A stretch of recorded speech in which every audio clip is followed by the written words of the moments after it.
निगमकल्पतरोर्गलितं फलं शुकमुखाद् अमृतद्रव संयुतं पिबत भागवतं रसमालयम् मुहुरहो रसिकाः भुवि भावुकाः। वेद रूपी वृक्ष का समुद्र फल है ये श्रीमद् भागवत जी। एक बहुत ऊंचे पेड़ के ऊपर जिसमें आम लग रहे थे, एक गिद्ध बैठता है तो आम नहीं खाता, शिकार करता है। एक चील बैठती है तो आम नहीं खाती, मरे हुए शरीरों को ढूंढती है। एक कौवा बैठता है तो मलमूत्र को ढूंढता है। एक कबूतर बैठता है तो और कबूतर कबूतरियों को ढूंढता है। पर जब तोता आता है तो बैठता ही नहीं है, घूमता रहता है और बढ़िया आम को ढूंढ करके कुछ हल्की चोंच मार के उसका रस चूस लेता है और उस पर छोड़ भी जाता है एक निशान कि ये आम खूब मीठा है। पूरा भी नहीं भोगता, बस निशान लगा के कुछ ले लेता है और छोड़ के दुनिया को मीठे आम की पहचान दे जाता है कि भैया इस पेड़ में सबसे मीठा आम। जैसे सरकार ISI मार्क लगाती है कि ये स्वस्थ है, ऐसे ही तोता अपना मार्क लगाता है कि ये स्वादिष्ट है महाराज। तोता मार्क लगा देता है कि ये स्वादिष्ट है महाराज। बस यही बात समझना। आपके शरीर रूपी पेड़ की सबसे ऊंची डाली है आपकी बुद्धि। अब यह बताओ कि अगर आप बुद्धि की डाली पर बैठकर अपने जीवन में केवल अपने स्वार्थ हितों को पूर्त करने के ही उद्देश्य से जी रहे हो, मेरा काम बनता और भाड़ में जाए जनता, तो क्या ये वृत्ति गिद्ध की नहीं है? ये वृत्ति गिद्ध की है। कोई अपनी बुद्धि के ऊपर बैठकर बुद्धि का विचार करता, अपने जीवन में जितना भी उसको वैभव मिला है, जितनी भी प्रतिष्ठा मिली है, वो उनके माध्यम से केवल अपना सेंस ग्रेटिफिकेशन, कहने का मतलब अपनी इंद्रियों को तृप्त करना चाहता है। मुझे नहीं पता, आंखों को बढ़िया से बढ़िया दृश्य चाहिए, हाथों को बढ़िया से बढ़िया स्पर्श चाहिए, नासिका को बढ़िया से बढ़िया सुगंध चाहिए। इसी यतन में जो संपूर्ण जीवन लगा रहता है और उसके बाद भी अतृप्त सही रहता है, अतृप्त सही है, रोज यतन में लगा रहता है, यह वृत्ति चील की है महाराज। जो अपनी इस डाली के ऊपर बैठकर केवल और केवल उसका काम ही यही है पंचायत करना महाराज। इसने ये किया, इसने ये नहीं किया, इसने ये किया, इसने ये नहीं किया।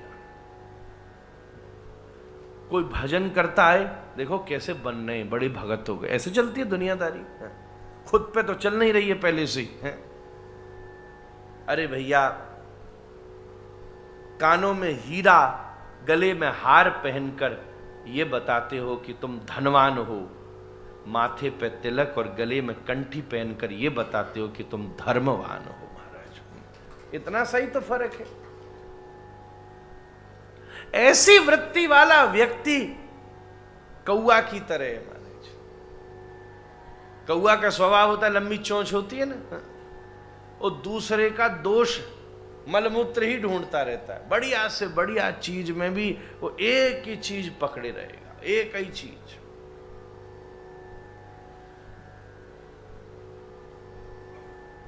विकल्प ढूंढता रहेगा, ये और हो जाता तो अच्छा। अच्छा, ये कथा तो बहुत अच्छी चल रही है सक्सेना जी, पर यहां करा लेते, अबे तो तू करा ले। हाँ? अच्छा, ये तो सुबह तो अच्छा, शाम को ये और कर लेते, तो भैया आप कर लो, सब यही कर लेंगे तो तुम क्या करोगे? रोटी तोड़ोगे? यहां और चले जाओ। ये जो है उसके प्रति सामने वाले को अतृप्ति का भाव देना, कृतज्ञता ज्ञापन नहीं करना, अपने महत्व को स्थापित करने का प्रयास करते रहना, ये सब कौआ की वृत्ति, ये कौआ की वृत्ति। जो बुद्धि के द्वारा बैठ करके सदा सदा सदा दूसरे के शरीरों से आकर्षित होता रहता है, मैं ऐसा, ये ऐसा, अरे ये खूब सुंदर, ये कितने कुरूप, कई लोग ऐसे होते हैं। ऐसी वृत्ति सदा कबूतर की होती है। कभी कभी तो ऐसा होना चाहिए, बुद्धि पे बस डाली है और कुछ नहीं है, डाली में केवल फूल लगते हैं।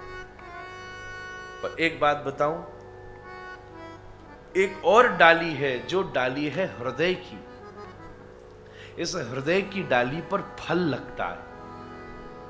बुद्धि की डाली तो ऊंची है, दूर तक दिखता है, पर हृदय की डाली पर फल लगता है, और वो फल है आनंद का फल। बुद्धि से कभी आनंद नहीं लिया जा सकता। एक बात ध्यान देना, आनंद सदा हृदय से लिया जा सकता है। बुद्धि पर बैठकर दूर तक दिख सकता है, पर हृदय पर बैठकर आनंद लिया जा सकता है। ऐसे ही सबसे पहले जो कभी कभी बुद्धि की डाली से उतरकर हृदय की डाली पर बैठता है और केवल आनंद लेता नहीं है, आनंद बांटता भी है, अनुभव भी करता है, सबको आनंद लेने का अवसर भी देता है, वितरण भी करता है। सच कहूं तो वो तोते के समान है।